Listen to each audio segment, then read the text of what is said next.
Good morning, everyone. I have 9:05 as the time, so we'll go ahead and get started here. First of all, thank you all so much for joining us for this workshop today. It's been a lot of Zoom meetings lately, so thank you for sticking through another one, and we're excited to switch it up and get in the field later this afternoon. So just to jump in here, if you're not familiar, we are partners of Scott County Watersheds, and I'm Kelsey DeNoyer, the person you've all been coordinating with.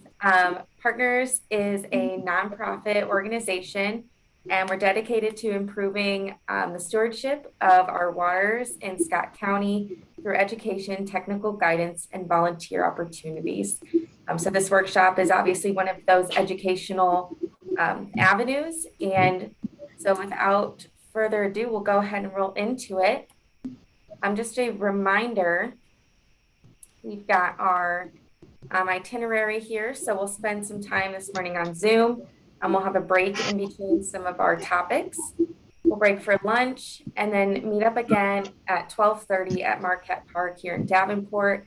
You should have all received directions in the email, but in case that wasn't working for some reason, or you like to go old school and just enter in the address, I put that here on our slide as well. And I can put that into the chat as we get closer to our lunch break. Some other things here, we have more educational and volunteer opportunities coming up. So we do monthly forums, and our next one is in about a month with Dave Garcia from Scott County Conservation, going to be talking about some water stewardship. And then we have our summer snapshot, which is our big water quality monitoring event. So mark your calendars, that'll be fun. We've got free donuts, coffee, pizza, t-shirts, and you get to do citizen science. So it's a pretty good day all around. Of course, we couldn't do this without our partners. So we want to thank our partners who help us put these educational opportunities on.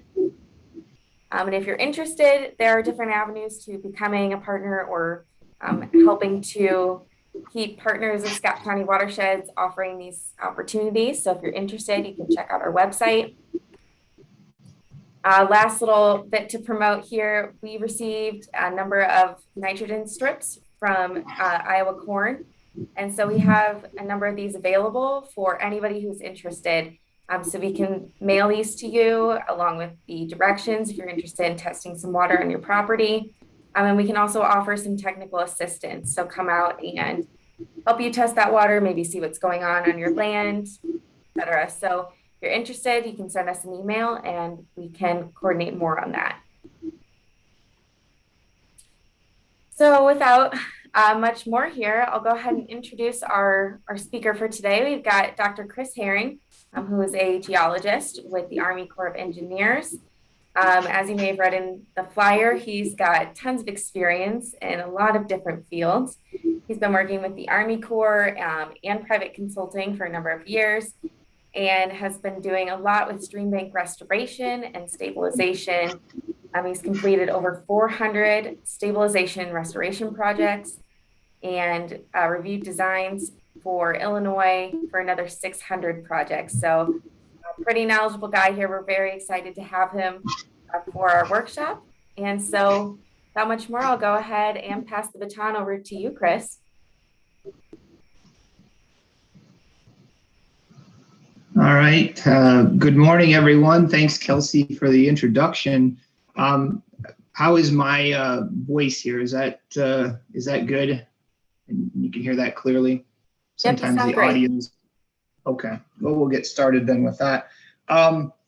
Just want to welcome everyone this morning. We're going to give some brief information on stabilization, erosion control, and provide some background on some projects locally and kind of regionally and nationally as well, with some examples. I was out to the sites last night, late yesterday afternoon, early evening, and we'll talk a little bit more about that at the end of the morning presentations. But things are pretty wet out there. We've been receiving obviously a little bit of rain over the last couple of days, so we'll talk about that later. Looking forward to the afternoon, though. Kelsey, it looks like we're going to have a break in the rain. And they said even partly sunny this afternoon for a few hours. So I think we're going to be good there for those who are going to be able to join us this afternoon. Just a little introduction on the presentations this morning. We're going to talk a little bit about processes and system instability with the first presentation, and kind of talk about processes and identification of those processes that lead us to picking the appropriate stabilization methods. And then the second presentation is kind of a combination of our second and third topics, where we're going to talk about further that conversation with some of the erosion processes, but then as we identify those erosion processes, then we can use specific types of practices that will effectively treat those erosion and stream bank issues, whether it's channel degradation or channel aggradation or just bank erosion locally. So with that, I guess just a couple more announcements.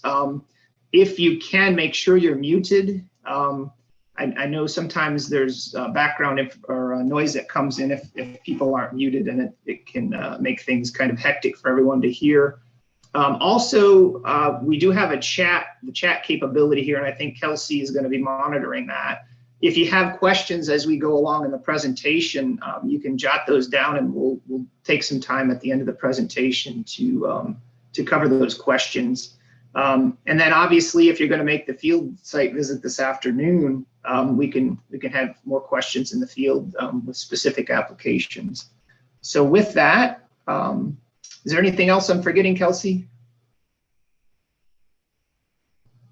One last point I forgot to mention, this webinar is being recorded, and we will post it to our YouTube page. I can send out those links later. So if you ever want to come back and reference it, that resource will be available.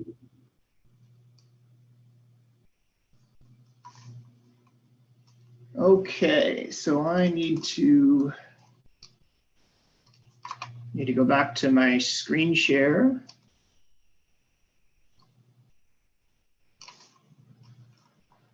And make sure that I'm sharing the right screen here.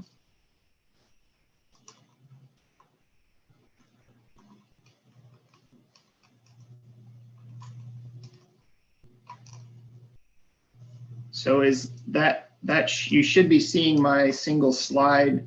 Partners of Scott County Watersheds. This is the first Streambank Restoration Workshop I've done this year for the group.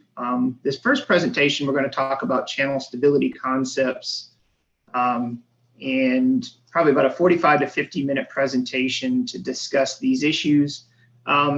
Learning objectives and just kind of some general background for this presentation. We're going to talk about the issues associated with channel instability, introduce a qualitative tool, channel evolution model, and we'll go into more details, specifically the 5-stage. And so then the learning objectives are listed here as well. We want to be able to communicate, typical channel instability issues, be able to identify those, and infer some of the form processes that channels typically go through as far as channel evolution, and acknowledging that identifying those points are key in identifying what type of practice that you would use to stabilize the specific issues. So the first discussion, I think, and this is pretty typical for folks that have background with fluvial systems, lanes balance. And we'll go into more detail as we go along with the presentation. But this was a relationship that E.W. Lane developed back in 1955. His background was civil engineering, but he worked in a lot of hydraulic applications for engineering. And the relationship that he came up with was basically, sediment versus slope and discharge. And as we tip these scales one way or the other, if we change If we change the sediment supply, we have a countering effect of the balance, whether it be degradation or aggradation. And those two terms I really should define for you. Degradation is where we have some type of instability in the channel that works through the system and provides increased sediment to the downstream section. Aggradation would be that where we get that accumulation of materials downstream. So they're a balancing effort in that sense. And in natural systems, we see a little bit of degradation, aggradation as the channel naturally progresses through an evolutionary state. If we think about geologic time and we have a fairly stable system, that erosion rate is typically very minimal unless you cross some type of a threshold. The issues that we have currently with a lot of our stream systems is that we've crossed a lot of those thresholds because of land use and other changes. And so the system is always trying to balance itself between the sediment inputs and for that perspective, the sediment quantity and size in balance with that stream slope and the actual discharges associated with the channel formation. So tipping the scale, on one of these variables affects the other side of the equation and the scale. So 200 years of human activity, we've affected a lot of things. We've cleared timber, we've plowed the prairies, we've drained wetlands, we've straightened streams and rivers, we've levied floodplains, not allowing the river to have access to its natural processes and spreading out of the energy across floodplains. And we've built large cities with concrete, we've changed runoff coefficients, as these landscapes have changed, from a agricultural perspective, we've changed things to produce agricultural products. In the urban settings, we've changed the landscape by providing a lot of areas where water can't infiltrate, so we have high runoff rates. So thinking back again about the Lane's balance equation, if we increase runoff, we will tip that scale to counter that increase in runoff. You may be picking up larger sediment-sized materials. You may increase the erosibility of the actual flows. If we increase the stream slope, we have another counterbalance that will occur with that balance equation. We've reduced the floodplain width, again, mentioned in the previous slide. So there's more pressure on the internal sections of that channel. And so you change your shear stresses and your ability to move sediment and your erosibility of the actual flows. So these changes make a big difference in how we balance in nature. And I think one of the main points that Lane provided was we have to be thinking about these relationships.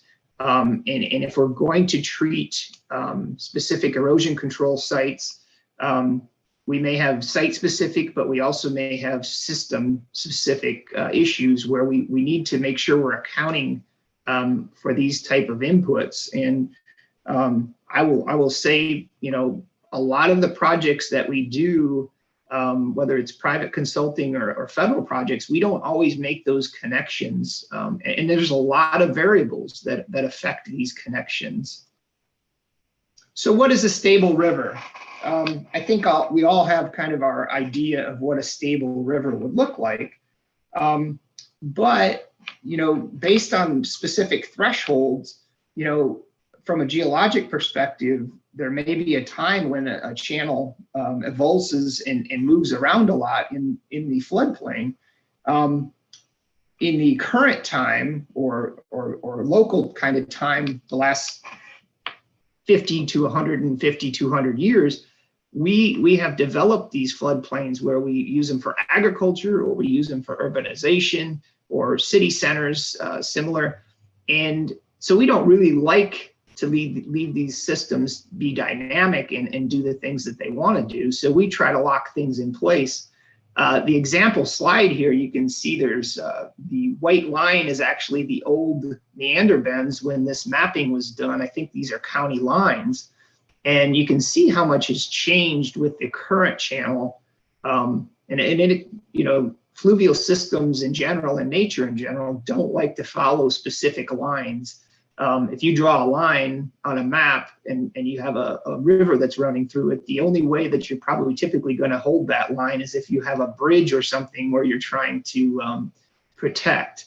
In these fluvial systems, there's a lot of room for movement, and the dynamic processes that allow that movement is something we need to try to understand. And when we can fully understand those inputs and that dynamic process, then we have a better opportunity of being successful in any of the restoration or stabilization opportunities we have. So one of the main concepts we like to think about is sediment continuity and instability. In channels, again, that sediment proportion of the lanes balance is very important to consider. Where are our sources? Where is the material coming from? Is it just bank erosion? Is it a combination of bank erosion and bed erosion, where we're getting larger materials transporting? It could also be a plan view, which is the meandering of a channel. We may have some really tight curves that are eroding at a higher rate because of the instability that exists in the system. And then we have pathways as well. These are areas that may typically be fairly stable, and they just transport the sediment down to other areas, which would be sinks. And we see this a lot for those in the Mississippi River Valley. A lot of the Mississippi River bluffs, we have these steep slopes and large materials that are transported. And as that slope changes, when you hit the Mississippi alluvial valley, you get large deposits of gravels and cobbles in some of these systems that have been channelized for levees on the Mississippi floodplains. And so these are areas that we perpetually come back and dredge to make sure that we have channel capacity. So there's a lot of things we need to think about from a source, pathway, and sinks perspective. And I think that is really a key for whatever project we're looking at, even if it's a local erosion control project. And I guess one of the things I will mention to folks, and this is one of the things I really like to push for those who do a lot of flying, if you can get a window seat, a lot of times you can get some really good perspectives. And in general, if you have an idea of where you're at, then that helps as well, because there's been a lot of times I'll be flying and I'll take pictures and I have no idea what the fluvial system is I'm looking at. In this case, I was flying back into the Quad Cities, and you can get some really good pictures if you don't have clouds of the Green River, of the Rock River, of the Iowa River. Depending on which direction you're coming into the Quad Cities, and there's a lot of information that you can get from these maps, or what becomes a map from the aerial photo. This is just an example of the Green River coming in from the east. I can't remember if I must have been flying from Chicago, but in this instance, you can see how channelized the river system is.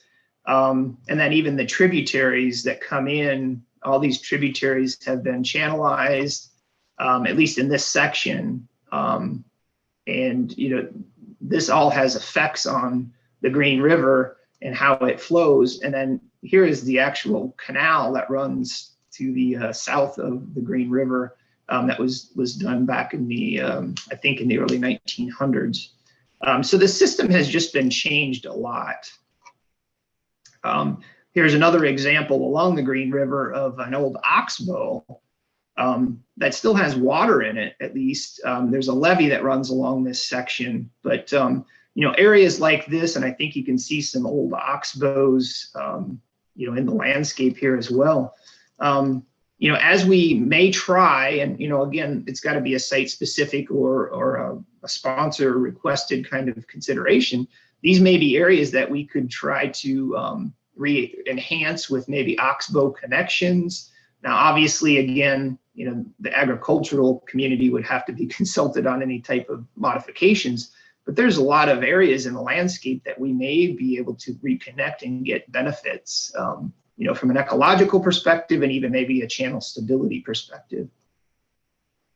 And then this is another example on that same flight.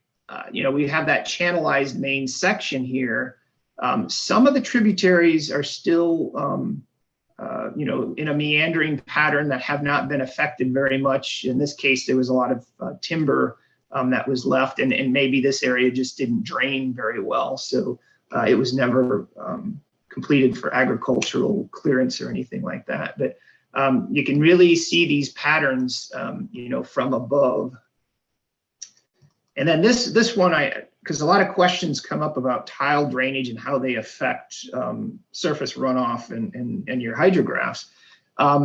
This map, if you're looking at it, it looks like there's been a lot of tiling done, with these patterns. The only tiling, this is actually crop. There's some haying that was done, hay bales in the field here, and then this was some type of the way that they picked the corn. The only actual tile that was done in this section is this area down here, and you can notice there's main lines that run along the edge, and then the tile, actually you can see the tile that was installed that connects to those main lines and then run to this tributary that comes and runs, I guess, basically from north to south here. So there's a lot of things that you can see that help you determine possibly what connections or what things are going on. Also be consistent with determining what types of sediment you're dealing with in your system and what the sources are. This is just a gravel bar on a stream in northern Mississippi that had a lot of bank erosion that was providing these materials to the active bed and point bars. And so in that case, if we're thinking about stabilizing some banks, we need to make sure that we're not cutting off that source of sediment that is stabilizing the active bed in the channel. And we'll talk a little bit more about that with some examples of how we can destabilize potentially a channel by cutting off sediment sources.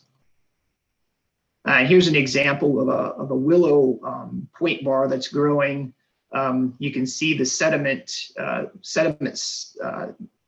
being deposited. And in general, when we have these willows and other vegetation that's coming up, that's good because we get dissipation of energy and we get sedimentation that can occur. In general, that's a natural process that occurs when channels have access to floodplains. These can cause some issues though if you're in a flood risk management area where you don't want the channel filling and you don't want vegetation to impact your flood stages. So you need to make sure you're balancing those considerations as well, depending on the setting that you're in. Just another example of some bank erosion. These are reworked sediments in Clear Creek. This is a Mississippi site that I use for one of my courses. And this is some old quaternary deposits that have been exposed. And so you've got layers of sands and clays. And actually, in this case, we've got an old log. So we've got some detritus that's embedded in some of these materials as well. This is on Copperas Creek, just to the south of the Quad Cities in Rock Island County. And I won't go into a lot of details as far as water quality. I think we'll have an opportunity this afternoon on Robin Creek to talk a little bit more about water quality, and there'll be a few experts out there this afternoon talking about some of the sampling that's being done. But in this case where we've got some coal beds that are being actually exposed, we may have water quality issues because of that exposure and the erosion of those materials. So, depending on the setting, again, there may be areas that you want to concentrate on stabilizing based on some water quality issues as well. And then this one, I think everybody probably sees pretty much everywhere you go, especially in any of the agricultural regions. This is in Copperas Creek as well. And this upper 1.5 to 2 feet is post-alluvial settlement deposits.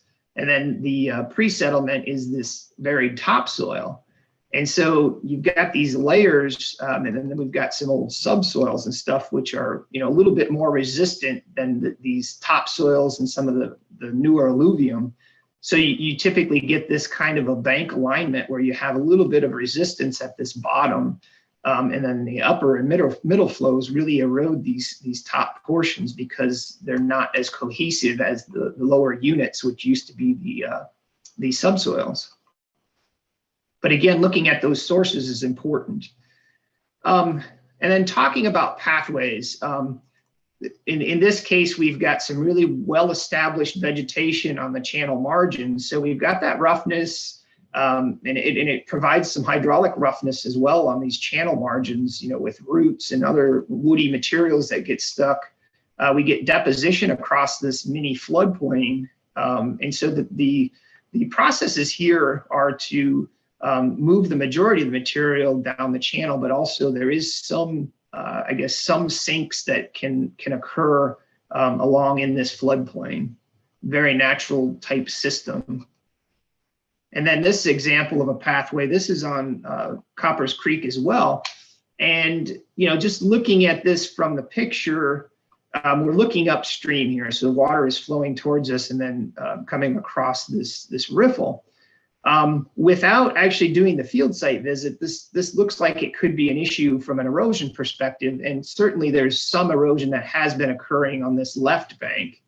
But when you go out and actually do the field investigation, you can see there's some stability on this right bank coming into this turn, which we don't always see in an unstable section. We typically see this above grade control structures where we've got stable banks and a kind of an inner berm forming within that channel upstream. And we've got, basically still water upstream of this riffle grade control, and it dissipates energy. So you actually get some deposition. In this case, this is bedrock that is running across here. This was not constructed. This is the channel has encountered a solid bedrock source here. And so this is a good example of a natural system that has adjusted to some degradation, but it has stabilized itself in this case. And these are the kind of things that we want to mimic from a natural perspective with our grade control structures if we're going to construct them, because we can see the advantages of having a stable bed in this situation, and the advancements upstream of stable banks, especially when we would typically see those eroding. And then here's an example of a sink downstream where I'm standing. I took this picture facing upstream. We've got this incredible amount of sediment that's been deposited in this lower end of this tributary. And basically what the channel is doing is rebuilding a floodplain at a differing level, base level. And so the slope is adjusting in the channel. And as that slope is adjusting in the channel, we're getting deposits of floodplain materials. And so the sink here is just a really big basin. Downstream is an outlet culvert, and the thought is to come in here and remove all this material. And so the idea is, well, then you'll have more storage, but hopefully things are stable enough upstream that you're not going to have this much more sediment coming down.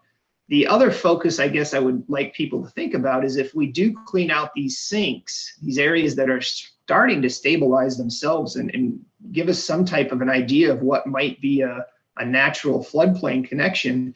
If we remove all this material, we likely will incite some type of a bed degradational perspective where the bed will drop and could affect this upstream bridge and farther up. And that is just kind of a perpetual process where we're introducing more sediment down to where we were trying to stabilize. So in these areas, we have to be really sensitive to how we adjust those situations. And so going back to Lane's balance, again, the specific variables here we have in a simplistic perspective is on the left there, we have water discharge and slope. And so that the balance of those compared to the sediment bed material size and quantity. And so as we change those perspectives, the balance will go either aggradational or degradational, depending on what the tip is in the scale.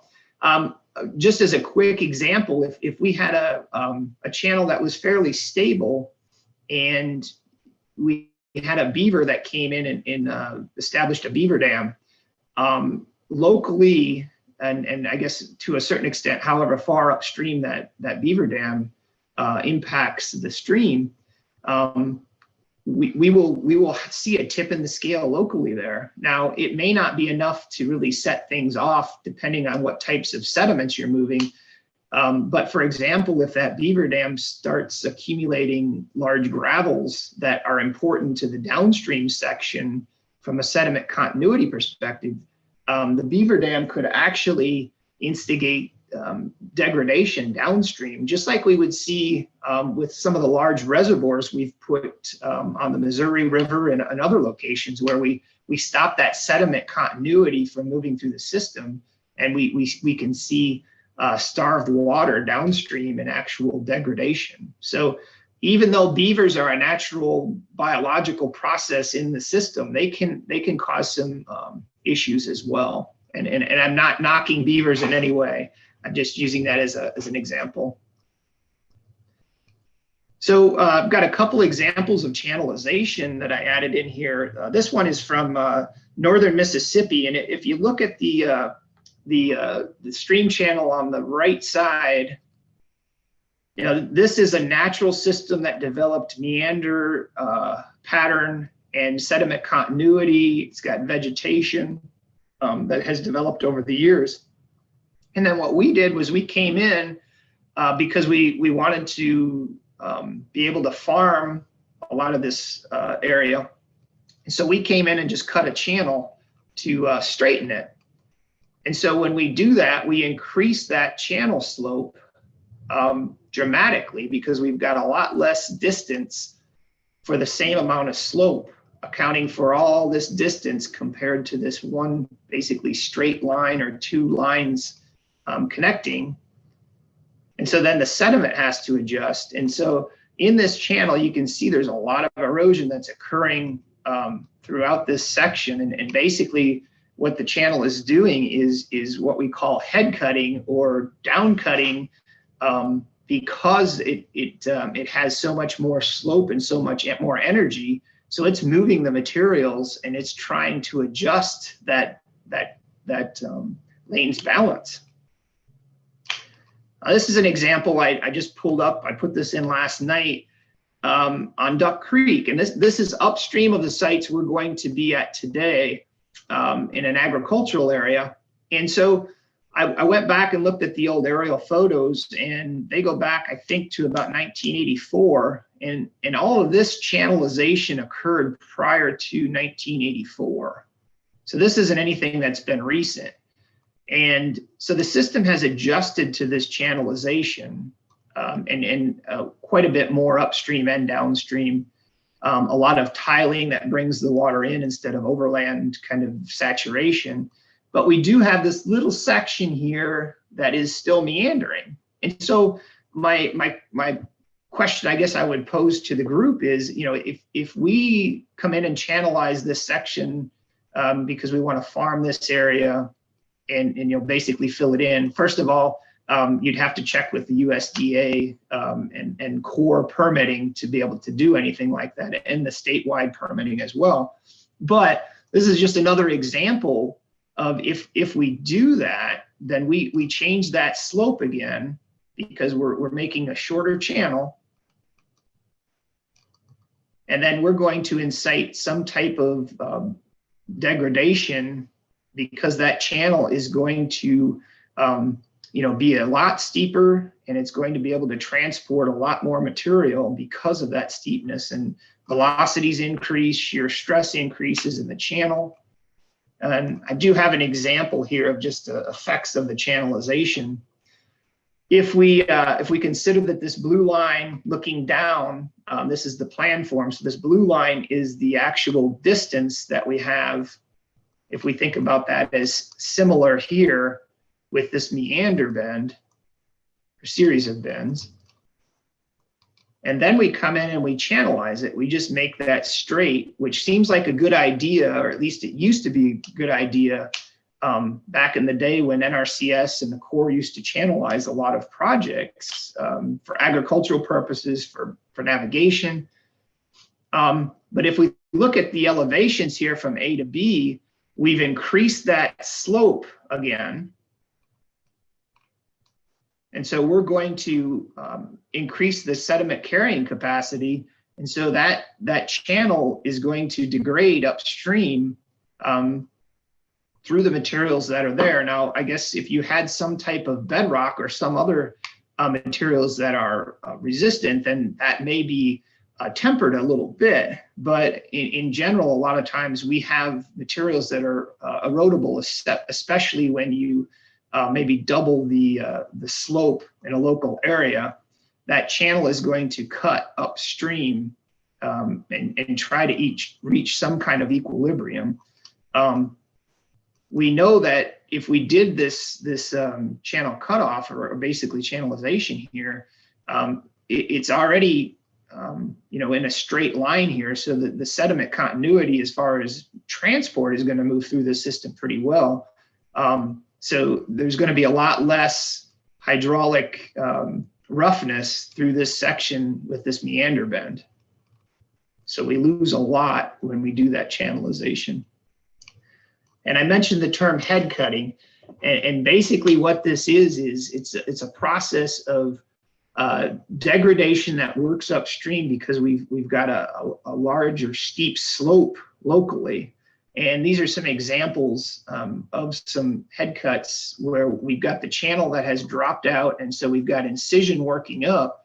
And if we come back to this site in another 10 years, this channel is going to be degrading up here, and it'll get the base level down lower. So we incise the channel. The channel has no access to the old floodplain, and so there's higher shear stress.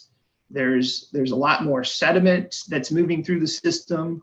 The slope is still adjusting because we've oversteepened sections.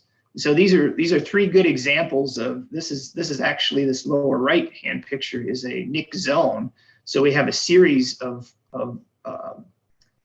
channel head cuts that are working through. In this situation, we just have one big head cut that's in this stream. And this is Dr. Chester Watson from Colorado State University, actually retired now, but he's about probably 6'3", 6'4". So you've got a 6-foot+ head cut in this section. And then the DHP, Delta Headwaters program, has looked at a lot of these degrading streams, and they've come up with what they call equilibrium slopes, which they would project as being stable. And if you project those upstream of these head cuts, you can get an idea of how much material is actually going to come out of the system if you do not stabilize in those locations. And so head cutting, discrete nick points aren't always present. I just wanted to check my time here real quick, see how I'm doing. In this case, we've got a small stream that has the nick point that's worked up, and you can see the head cut here. In other systems, you may not be able to see it because it's covered with materials, from an aggradational perspective, and the materials just don't translate that nick point to a specific spot. And I threw in this example from Helena to Arkansas City, where we look at gauge height and water surface slope on the y-axis, and then the years of gauge height from a specific gauge perspective. So a specific gauge is looking at a specific discharge versus a year and a gauge height, so that we can get some kind of a progression of that same discharge. How does it look over the last maybe 100 years? In this case, pretty close to 100 years, from 1930 to about 2015. And in this case, you can see the gauge height for I believe what this was 1 million CFS, which they determined to be about bankful discharge or channel forming discharge. From elevation of 45 feet, it decreased in about 10 years, from 1930 to 1940, about 15 feet, and then kind of stabilized overall across, being at, between 25 and 30. So that is degradation in the channel. And as that degradation occurred, you can see there was a big jump between 1930 and 1940 of the channel slope. So the slope increased tremendously and then leveled off, similar to what we see with the gauge height. So this specific gauge information is very useful to determine where we see degradation or aggradation. The biggest issue with specific gauge analysis is that a lot of times we don't have gauge information for many of the streams we're working in. But I guess the main point I want to mention here, it's not just a small stream issue. In the small streams, we can typically pick these things out fairly easily because we can see it. In the Mississippi River, it's a little bit different to see that from a spatial scale on how those how that is progressing through the system. So I want to mention the channel evolution model, and I've got some things, some slides to go through here to talk a little bit about that. This is basically a qualitative tool to look at different stages in the channel. And so this first stage is a channel that has not been modified, and we have access to the floodplain at a probably a 1.5 to 2 year event, where we have energy dissipation across the floodplain. Stage 2, we actually have incision that's working down into this lower section, so that we have degradation. And degradation can be caused by channel straightening, which we mentioned earlier. It could be caused by reservoir construction or detention basins that stop sediment from entering the channel and starve the system. It's those kind of processes that lead to degradation. And then the next stage, as we have continued to degrade, we start to get over-widened sections. And I'll show you some good pictures of where this over-widening is occurring, so that we see that the banks are nowhere close to being stable, and the system is still actually widening and deepening. And then level 4, or phase 4, we see where we've got these channel berms building, and we've got stability starting to occur in the system. A lot of vegetation starts coming in. And then stage 5, this is very similar to stage 1 in the fact that we're developing some type of a connection to an active floodplain again. We start seeing more mature vegetation established. The difference here is that the old floodplain in level 1 that had access to the 1.5 to 2 year events now is a terrace and has no access to those type of events, maybe 100 year now up at that terrace level. The other thing that this does is where you may have had water connections to this from a groundwater connection to the water surface, those have changed drastically as well now. So you've drained a lot of areas in these upper bank areas and back. And so if we think about that from a agricultural perspective, these type of channels are what we want, because we've drained basically the groundwater surface if you've got good soils that drain. because you've got now a lower base level on your water table. The same can be said for urbanization areas too. If we're looking at FRM projects, we want a deep incised channel that basically conveys maybe our 50 to 100-year event, so that we don't have to deal with flooding, which would typically be a natural process. So there's a lot of things to infer with these qualitative models, and then from a profile perspective, you can see where these stages occur. Stage 2 is where we've got this nick point. Stage 1 is above that nick point, where we see good access to a floodplain. And so then this oversteepened zone is where we see degradation. The aggradation zone is downstream, where we start seeing a lot of that material start to deposit in the system and to restabilize and trend into the 4 and 5 stages. So the channel evolution model is basically an erosional process evolution model that gives us ideas of pool habitat, in-channel cover. You know, if we're in a level or a phase 1 channel evolution model, we know that things are fairly stable. Now, that doesn't mean there can't be erosion, natural erosion occurring, but compared to a level or a phase 3, where we've got a lot of instability laterally and vertically, you're gonna know a lot of differences between those two physical processes, and we'll go into more detail here. So again, phase 1 is stable, and on these slides, I'd like to point out, you know, we've got that Q2, basically your channel forming discharge that has access to a floodplain. And, you know, again, this is the stable conditions that we have. Here's some examples of stage 1. We've got good access to floodplains. Another good example, riparian corridor, actually an NRCS planted riparian corridor that has access on the left bank. There's a bluff on the right bank here, but there is some floodplain that has built. And then stage 2 is incision. Again, now we're looking at, in this case, the example is a Q10 in that channel. So we've got degradation that's occurring in this first initial phase of stage 2. So extremely unstable. And we'll talk a little bit about bank protection in these situations as well.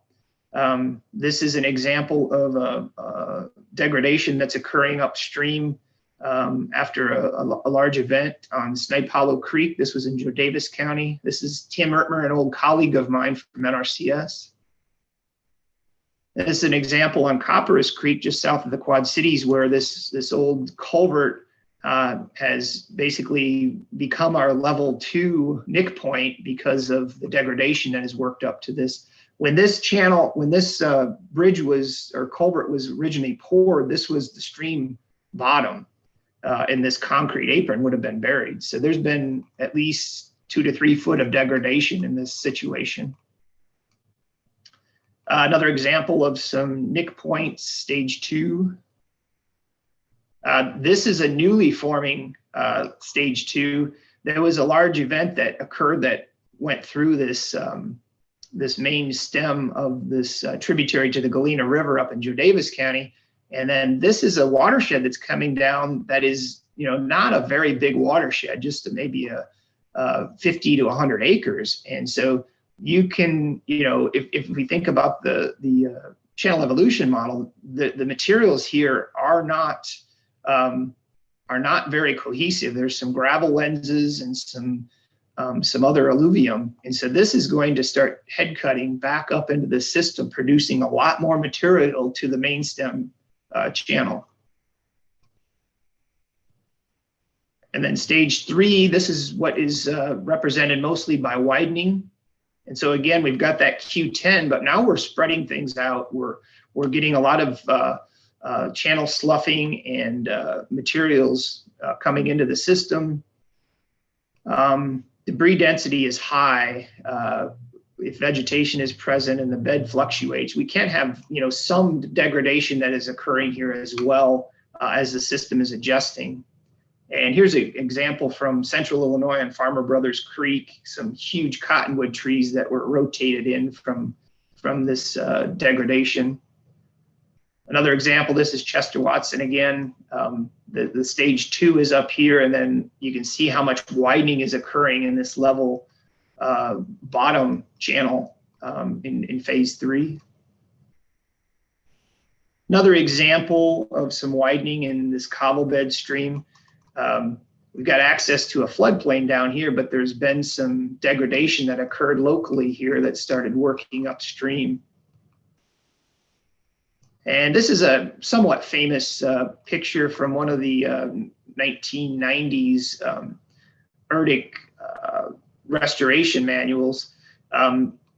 Degradation has occurred. This is Crowder Creek, and you can see the degradation that's worked up to these culverts. And if you notice, this is a car body for scale. This is an actual car. So this watershed is about 2 square miles, both these tribs. So this isn't a large system, but you can see the culverts are actually your level or your phase 2 stage. They've stopped the degradation, but that's not what their purpose was. And then upstream of these culverts, you can see you've got a level 1. You've got nice access to a floodplain. If these culverts had not been there, well, obviously the road would have been washed out, but this degradation would have worked up through this system. So stage 4, channel widening. This is where we start stabilizing some of these sloughs, and vegetation is starting to get reestablished. Aquatic habitat can be coming back fairly good because we've got a lot of woody debris and other materials that feed into the system and help with diversity. There's an example of, we see this sine wave forming back and forth across this floodplain, and we've got active deposition of these point bars that are going to become vegetated if the landowner allows them to. In this case, they keep coming in and removing the material. Good example of some stage 4, a lot of deposition, vegetation coming in on some of these point bars. This picture in general is a really good example. You know, we see these point bars and stuff adjusting, and we get sinuosity a lot of times, or not a straight channel, basically some sinuous pattern. Excuse me. In this case, the materials on each side of the bank are cohesive enough that they don't allow for that wiggling back and forth. And so in these situations, we actually see the wiggling up and down more so, where we've got bed degradation in local areas and we get pool riffle kind of complexes forming, because there's not much chance for the system to adjust laterally side to side. And when vegetation comes into these areas, then you can stabilize with a very shallow and narrow floodplain because the boundary conditions are just so that the systems can't adjust laterally. And then stage 5, this is where we see that quasi-equilibrium coming back close to what we would consider, you know, stability in level 1. The difference here again is we've changed that water table connectivity. We're at a lower level now, but the floodplain, you know, access is back, and that's what's important from a stability perspective and habitat is that we've got a channel now that's back reformed to about what that discharge was from the Q2 or whatever your channel forming discharge is. So we do have areas of floodplain now that are rebuilt and connected. And some of the examples here show a lot of sediment material moving in and still being deposited, but we've got access to those floodplains, and there's very little erosion along these banks. Another example, some old trees, very mature trees and vegetation. This is an example on Pigeon Creek here in Bettendorf, where we've got access to a floodplain berm on the outside bend and a berm building on the inside. And this is a really tight curve, but there's bedrock in the channel here. So this really tight curve has stabilized based on the bedrock and some of the resistive materials here in the bank.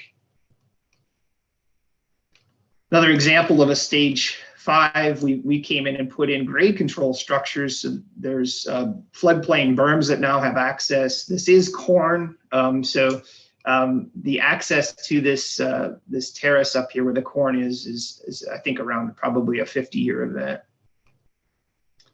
So advantages for the channel evolution model. It provides us with a basis for identifying and understanding physical processes. It's really important to get those processes and understand those connections, and be able to think about the lane's balance and how that affects the variables when you're considering stabilization, restoration, and just your geomorphic perspective of a system. And it provides us a time for space continuum.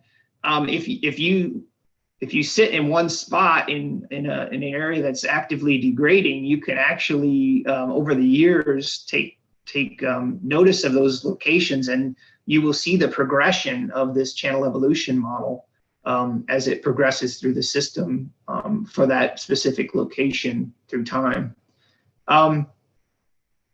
Disadvantages, we don't know, because the systems are all different, how long that evolution phase will take.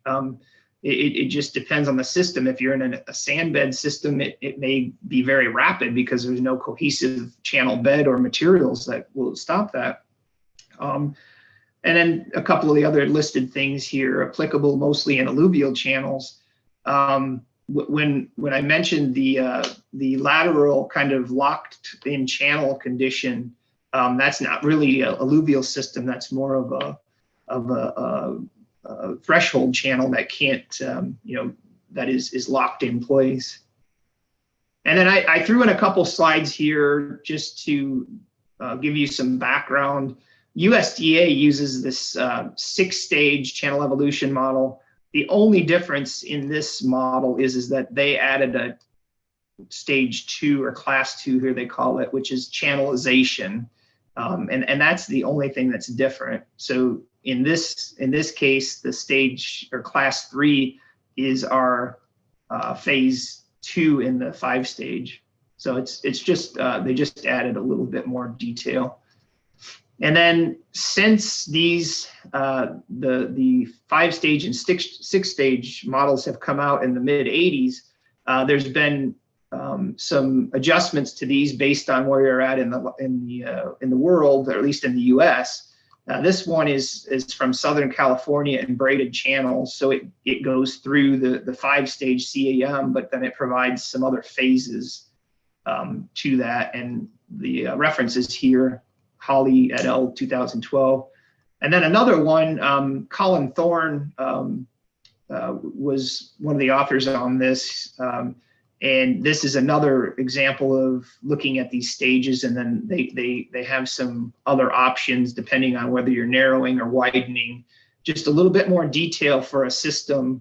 And I think this was Northwestern US that this one was developed for. So just some other perspectives based on where you're at in the world, and specifically in the US. So really the channel evolution model, again, we're trying to interpret the state of the channel and likely future conditions. If we can be successful in identifying those physical processes and the way that the channel is going to react to those, then we have a very, very good chance of deciding what types of restoration stabilization measures we will be able to successfully install. And the next presentation, I'll talk a little bit more about those interactions and why we do what we do. And then basic steps for incise channel. This is just a kind of a laundry list here, quick, of considerations for incise channels.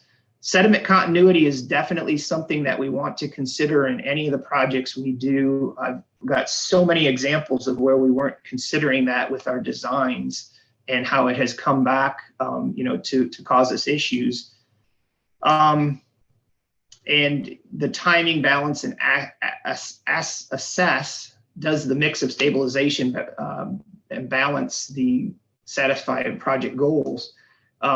Tying back to the specific project, we need to make sure that we're meeting the goals of the individual landowners or the organizations that are involved with the project. And these are super important to have a successful project, because if you don't consider those, there's just going to be failure even if you have a good project, because expectations will not be met. I've gone through a lot of information here, and typically a lot of the stuff that I've got in this presentation would be maybe 5 or 6 presentations. So I've tried to condense things as much as possible. I'm sure there's probably a lot of questions. So I think with that, we could take some questions. Kelsey?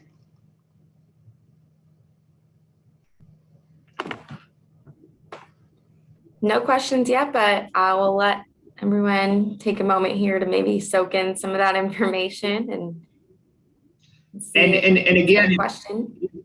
Yeah, if there's not any questions at this point, we will be we will be in the field this afternoon. Also, my email, Kelsey can provide my email address, and certainly you can contact me after the presentations and the field exercise this afternoon for any kind of questions, or typically references too. People like to see the references in a lot of cases, and so those are the typical questions I get.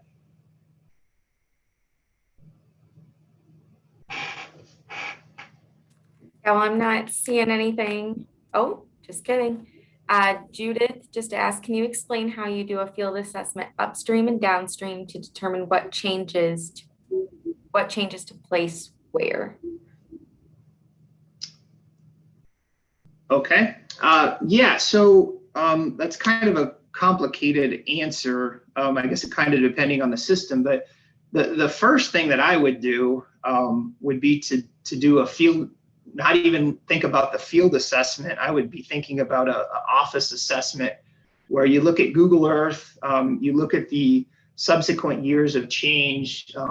I think the Quad Cities maps, a lot of them on Google Earth go back to 1985 or 84, I can't remember exactly, but they're not typically very good resolution in the early years, but that would be where I would start to determine what kind of changes have gone upstream and downstream. And with Google Earth, you can look pretty good at the whole watershed and not just kind of an upstream and downstream section. There's also some other tools that are being developed using LiDAR. Fluviogeomorph is a tool that's just kind of recently being used to look at LiDAR water surface profiles if you got them. There's certainly issues with gauges. If we have gauges available, we could do specific gauge analysis. We could do some other flow analyses from a hydraulics perspective to determine what kind of issues or what kind of changes we've seen in the past for the system.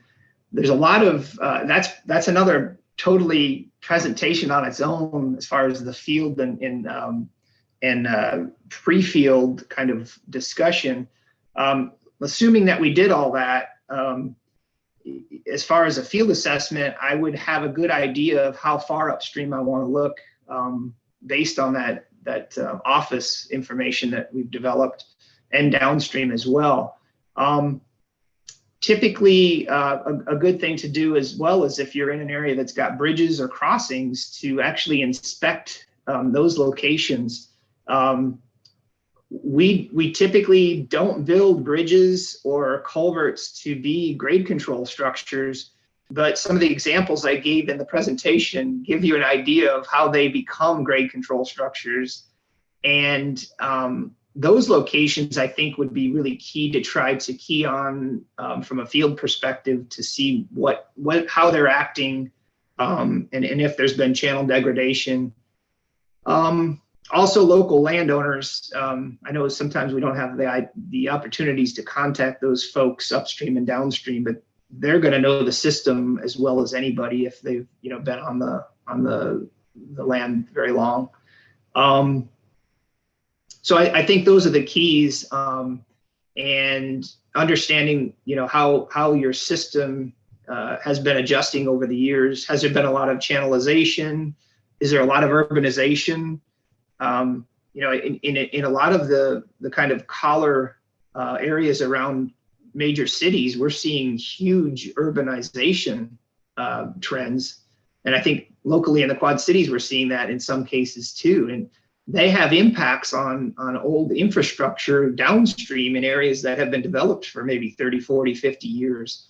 And so those are real big considerations on how we establish and determine what specific options we have.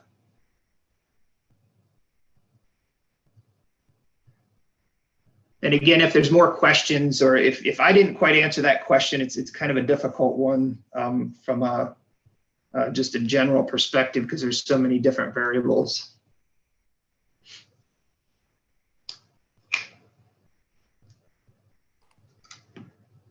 Judith said, thank you. So I'm not seeing any more. I think that would be a good time for a break. If anybody has questions throughout the break, we can enter it in the chat and try to answer it when we come back. But otherwise, I think take about 5 minutes. Chris, that sound good to you? Yeah, yep, that sounds good. All right, so I've got 10:12 is my time. So start back around 10:17, 10:20. For everyone a moment just to go do what they got to do. All right, everyone, that was about 5 minutes. So hopefully it didn't go by too quick here. But no worries, we got about an hour and then we'll break for our lunch. But for now, I think we're ready to get started here. Chris, there was one more question for our break. Do you recommend removing tile near streams for more natural drainage? Yeah, so I think removing the tile certainly would provide natural drainage, and this is done a lot in a lot of cases where we're doing wetland restoration, where we want the natural hydrology to kind of reestablish and maybe actually use those tile lines to bring water to the site if you're doing wetland situations. As far as a stream perspective, it certainly helps with those, you know, those flows coming to the channel fairly quickly. You know, it would have to be kind of an individual landowner perspective. If the tile drainage is there because of agricultural purposes, you know, if you alter that tile, it's going to change the conditions of the soils and, you know, maybe make it unfarmable. So it certainly would be an advantage, I think, to reestablish natural hydrology if you have that opportunity for your site.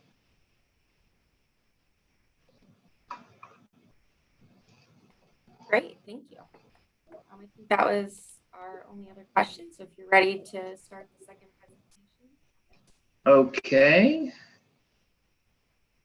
So I have 129 slides in this presentation, so we got a long ways to go. Now, I actually do have 129 slides, but I cut about half of them out and compartmentalized the presentation a little bit.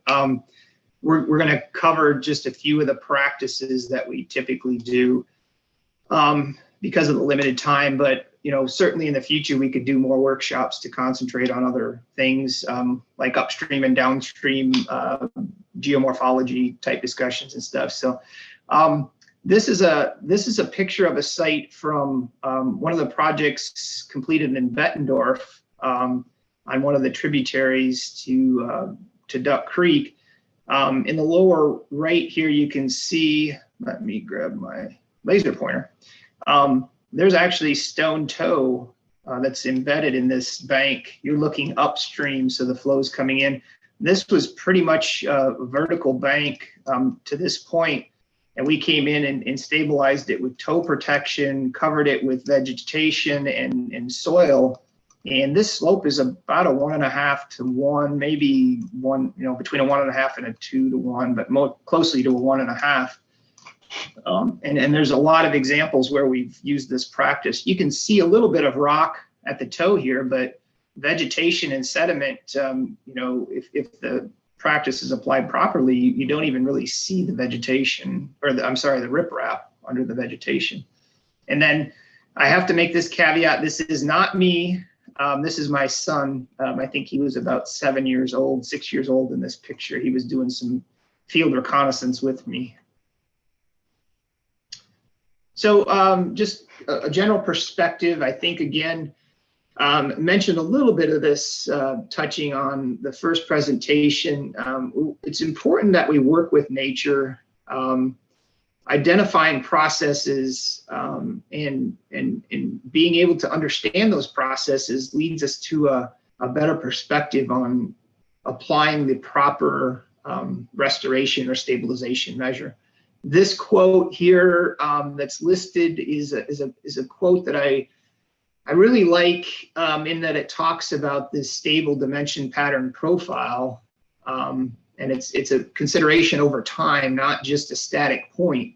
And Roskin has, if for those of you on the call or presentation today, many of you may be familiar with Roskin, but he's got a lot of good information and a lot of good work that he's done over the last 25, 30 years to provide more information for stabilization and restoration projects.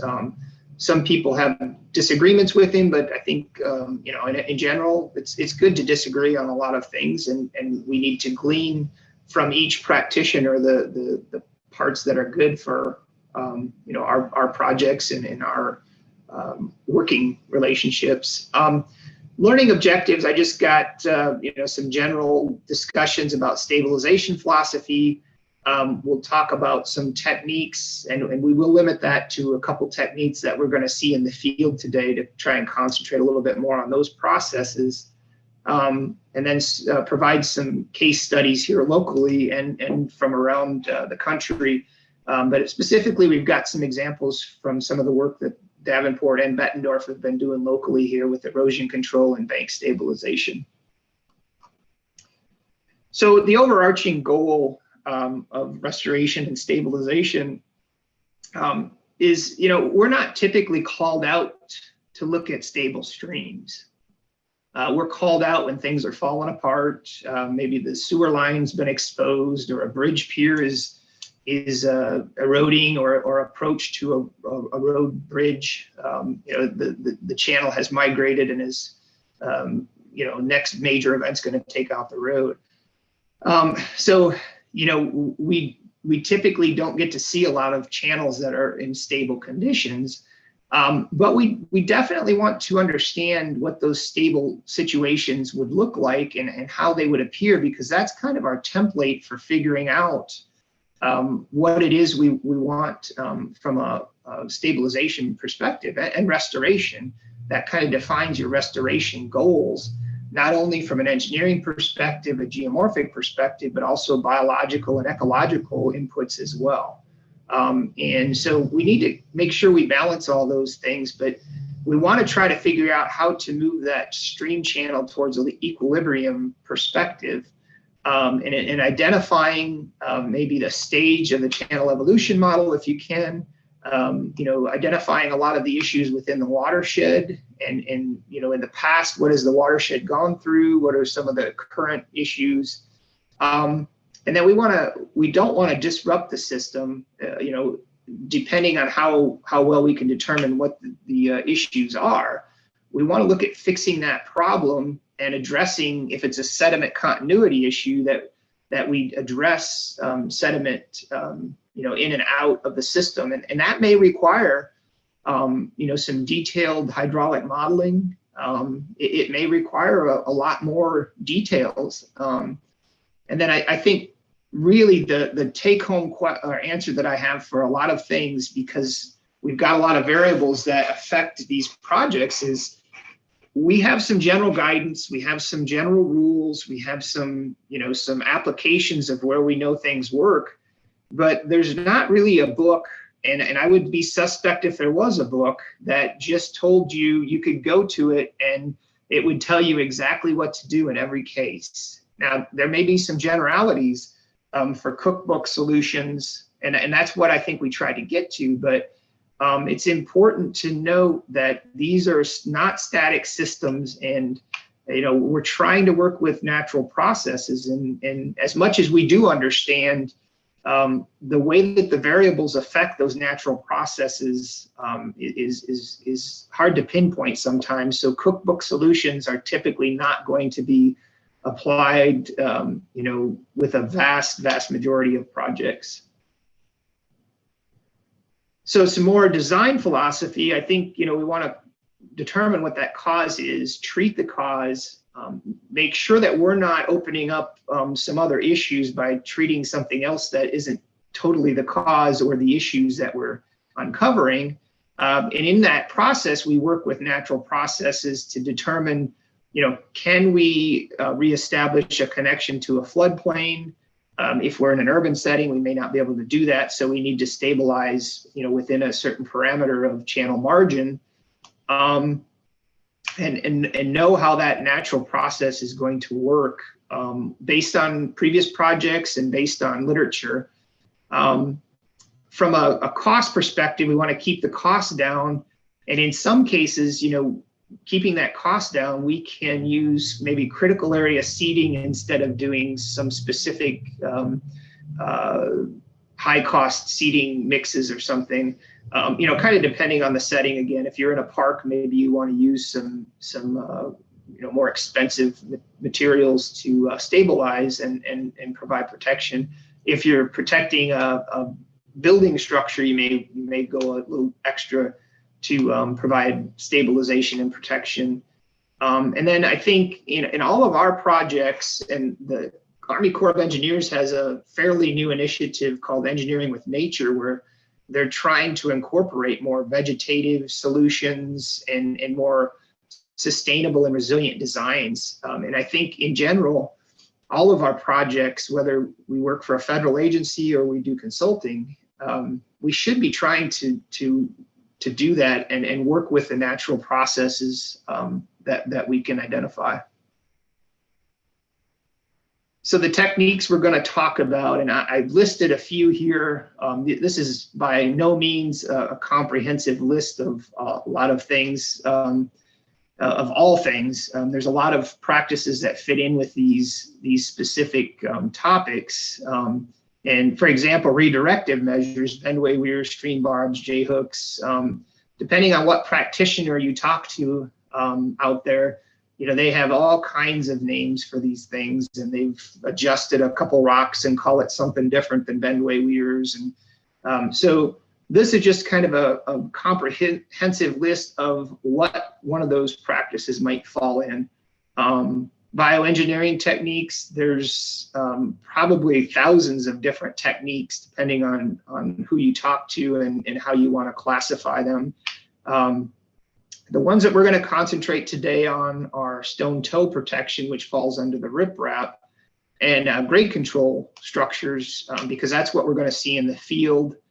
And that's what I wanted to try to concentrate on as much as possible. Each one of these topics is a 50-minute presentation in itself, if not more.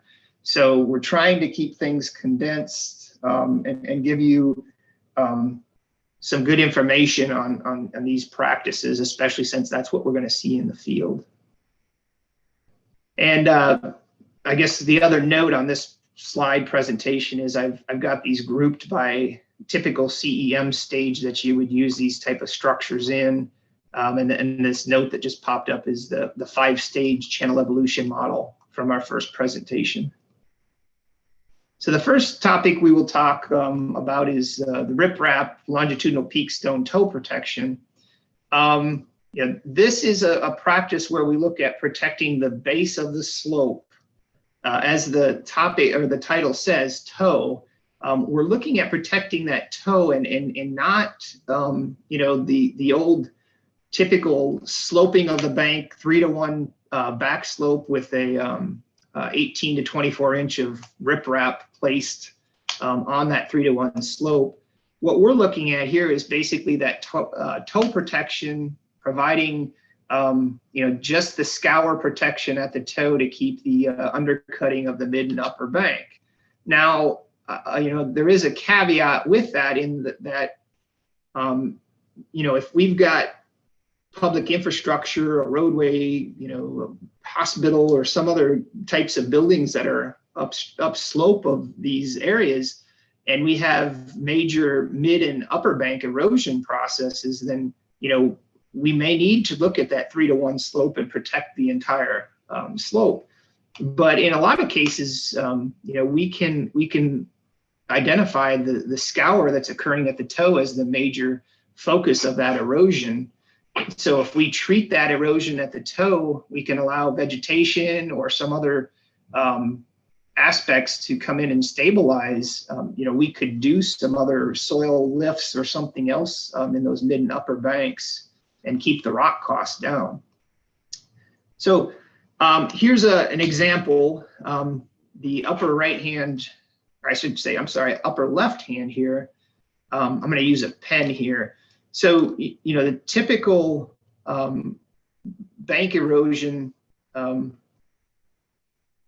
we would maybe slope this bank back to a 3-to-1 and then put riprap and probably a riprap toe down here.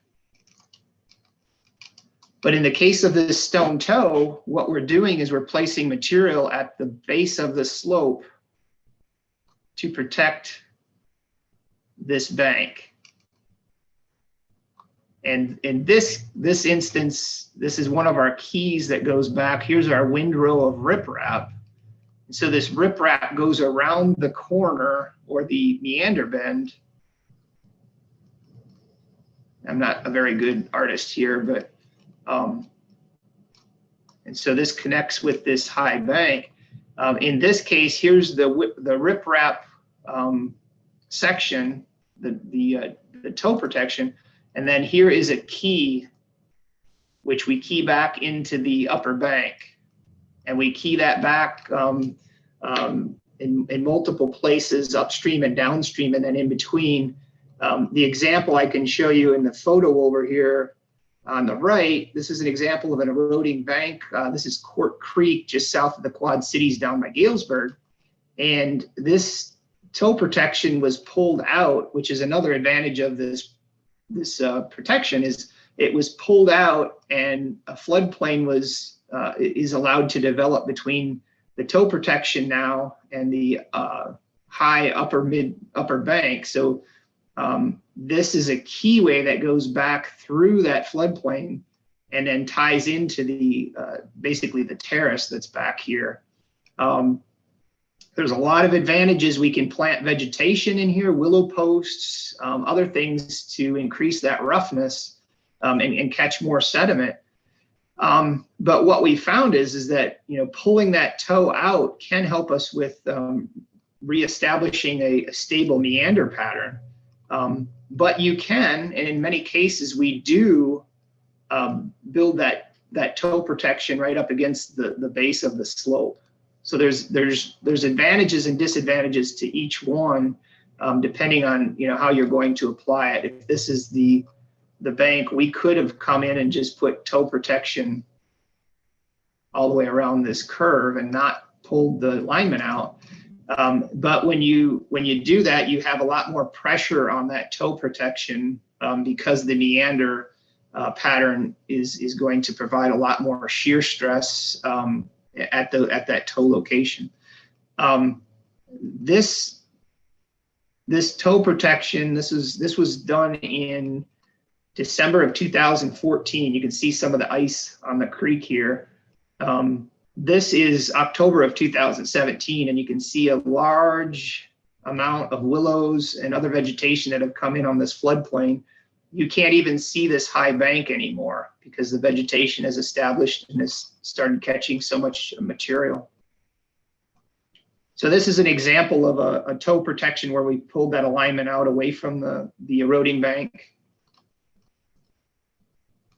And this is a typical section. This probably should have showed this first, but this is that windrow of riprap that's protecting we would typically tie back in on this downstream end. And then these are, so this is the windrow of riprap, this section. And then these are our keys that tie back into the high bank. And then flow is obviously this way with the arrow. We've got the gravel bar on the inside.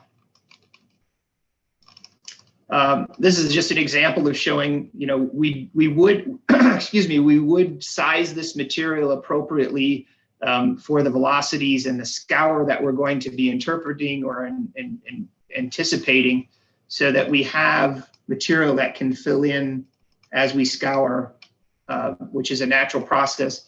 One of the things I want to point out with using riprap, and this is a big advantage, if we've got well-graded materials, and typically we are anywhere from a 250 to a 400 pound top size material on a lot of streams, that material can launch effectively and then relock in place. One of the big questions I get is, well, why don't we just use big 500 pound riprap, you know, on a bend like this or a smaller stream? And the answer is that, you know, it's not typically that big rock that gets moved, it's the material around it, and it doesn't have a chance to lock into place. There's a lot of voids when we don't have good gradations on riprap. And so there's opportunities for erosion and for other things. So having big, large material isn't necessarily a good thing. It's more about the ability of that riprap to launch and to relock in place. This is an example of some, you know, this windrow was pulled out away from the bank a little bit, so we get deposition from maybe some of the bank, because we did not shape this bank. Some of the bank may have failed and dropped down in here, but typically what we see is that the vegetation will come in and establish and catch a lot of materials behind the riprap. And this is an example, some of the first, or at least some of the first projects, toe protection projects that I'm aware of, were done in northern Mississippi as test beds of using different methods. In this case, this is on Johnson Creek, and we had vertical banks about 15 feet high. They came in with a windrow of riprap at about 1 ton per foot. And in this case, this was some of the first projects they did. They did not do tiebacks. They just did the windrow. And in this case, you know, this was after 1 year. And in Mississippi, their climate's a little bit different than in the Midwest. This is 1 year of willow growth behind this windrow of riprap. So you see that you still have some of that vertical bank, and there's vegetation established because we've stopped that toe erosion from continuing to erode into that bank and slough the mid and upper banks. Now, some of these original projects, I want to caveat this, they did have problems with flanking because they did not have those keys that tied the windrow back into the upper banks. So we do not recommend any of these projects, or really any kind of rock projects, without keys. I'm just going to draw them in here real quick, but so that is one thing that has been learned from some of the early projects. This is another example, Vatapin Bogue. I was actually on this site 2 weeks ago, and the site looks the same. I didn't have a chance to get my photos updated here, but this one was taken in 2003, and this project was put in 1977. And so we've got a lot of years of basically erosion that's occurring. And the riprap on this project, interestingly, has adjusted to about a 1.5 to 1. The original slope was a 2 to 1, which came out quite a bit. So we've got some scour that's occurred here, but that was built into the design. And you know, the other issue here is that we do have vegetation that's come up, and a lot of it's becoming mature. There are some concerns about root balls maybe rotating and pulling some of the riprap out as the trees have pressure on them, or they may be undercut. I haven't seen any indications of that on any of the projects that I've looked at, but 1977, that's what, 23, 40, it's 45 years old, or roughly that. This project's been around for a long time. Here's another picture. I guess I was there in September 2016 as well. And again, in many cases, we don't even see the stone toe. It's covered with sediment and vegetation. Here's an example from 1998. This is a project I did up in Hells Branch, which is a tributary to the Apple River in Joe Davis County. We've got some vertical banks along here where we've got excessive erosion. Came in with about, I think it was about 1/2 to 3/4 of a ton per foot of stone toe. This is one of the keys that's actually buried. You can see that there's some material there. I think there's another one right here. And that's the other perspective from a kind of a aesthetics perspective. We can cover these keys back up if needed to provide, more seating bed and not just have the rock exposed. And this was about 2 years later. You can see a few rocks, some of the riprap here and there in different locations, but we've got basically a bankful bench that's formed on that rock, which corresponds over to this side. And then vegetation, basically bioengineering, has come in with critical area seeding. Now there's some weeds and stuff in here, horse weeds, that isn't good, but we've stabilized that toe and the mid and upper banks, even though, portions of this is a 1-to-1 slope, and then, maybe a 1.5 to 1 through this section, but we've got good stability with vegetation. I know there's some biologists on the call that probably don't like reed canary grass, and I guess I'm not a huge fan, but reed canary grass does a real good job if you protect the toe of catching sediment. It's too good, I think, in a lot of cases. I remember some agricultural settings where reed canary grass would come into the grassed waterways, draining a field, and they actually catch so much sediment that they have to come in and clean those waterways out a lot of times, so that they control the erosion, overland erosion. This is Temeculac Creek in San Diego. I was out there for some work, and the reason I pulled this one is this is an arroyo, basically a dry channel. The majority of the time, there's a house that's up on top of this bank, and this whole area was eroding fairly extensively. What they did, and this is something we've been doing in the Midwest to a certain extent, they shaped it back to this 3-to-1, but they covered the riprap with soils, and then there's a toe that's right here as well that's buried. And part of the issue was they wanted to, the riprap wasn't good habitat. I can't remember what this frog's name was. A horny frog, I think, is what, a stonehorn frog or something. But this gives you another perspective of, we can install this riprap and actually cover it with materials to get vegetation established. And in most cases, you're not going to see any of that riprap unless, we have some excessive scour, which, is what it's designed for.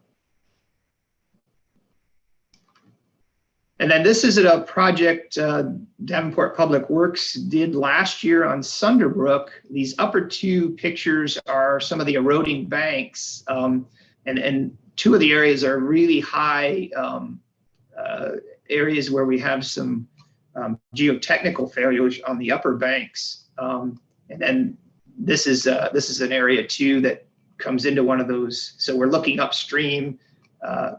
Flow is coming towards us here. Actually, flow is going this way on this curve. So this is the upstream site. You can see some of the construction. They were reaching across the creek to place this material. One of the other things that we've been doing is actually excavating into this bank line to place our material, so that we aren't impacting this cross-sectional area of the channel. And that's one of the things that's kind of important from a permit perspective too. And I haven't talked a lot about permits. Maybe we can talk more about those in the field this afternoon. But there are limitations to how much impacts you can have on the cross-sectional area of the channel. And that would depend on potentially what type of permit you could get. But this just shows some of the construction. You can see the windrow of riprap here that runs along this edge. And again, in this photo down here, here's our riprap. I believe there's a key right here.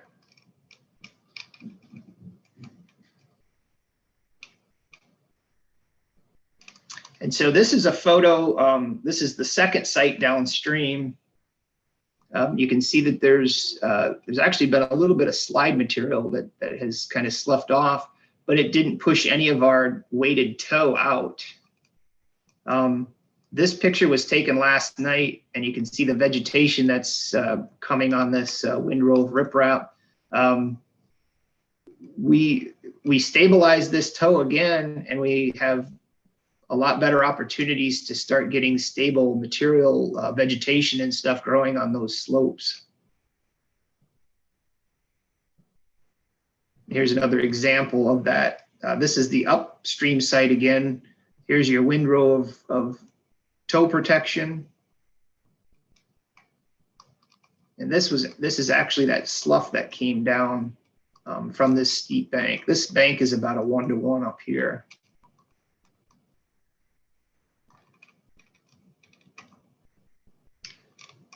Next site, this is the site that we are going to go out to, our first site today at Marquette Park.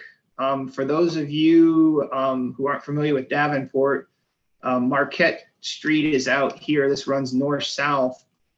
Before you get to the Duck Creek Bridge, if you're going north, there's a little boulevard here, North George Washington Boulevard, and you can pull in here, and there's a lot of parking in this area that we can meet at. And I think, Kelsey, you had mentioned that we were going to meet at the pavilion, which is right here.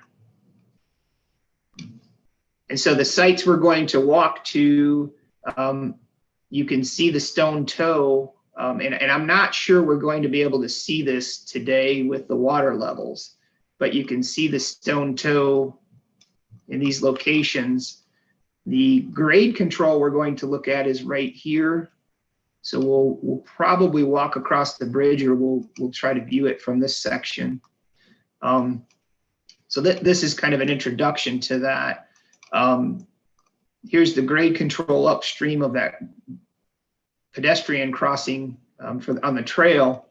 You can see some of the riprap here. This is a keyway that goes back and ties in. And you can see a little bit of the material, the riprap along this toe. The water levels have been up every time I've been out there to get pictures, so it wasn't easy to get any pictures. This is upstream of the grade control structure, and you can see some of the riprap materials right in here. The other thing is that, again, what we've seen is that the riprap becomes covered with vegetation and sediment fairly quickly, so a lot of times it is hard to see. Our second site will be Robin Creek, the dog park, and that's just north.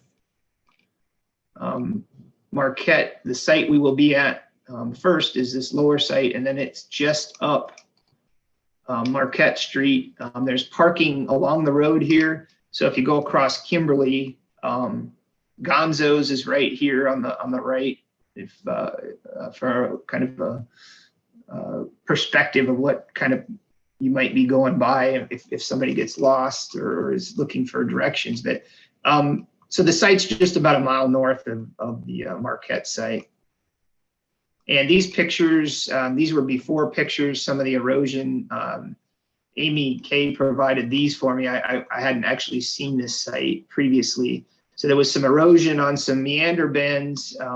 There was interest because this was a park to stabilize some of these areas. And then these photos show the toe protection, which was put in, I believe, last year And you can see the vegetation coming in.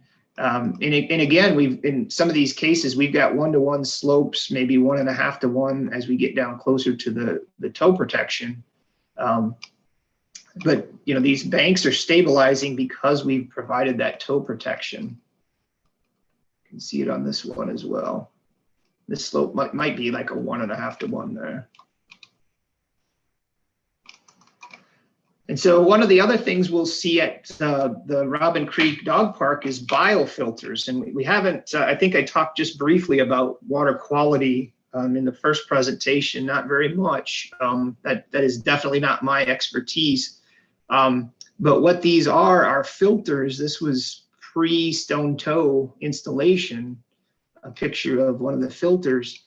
And then this is after the toe protection. You can see it upstream. And this was a picture I got last night. The biofilter is basically covered. But what it does is it blocks the flow. And so the flow has to come through this filter over top.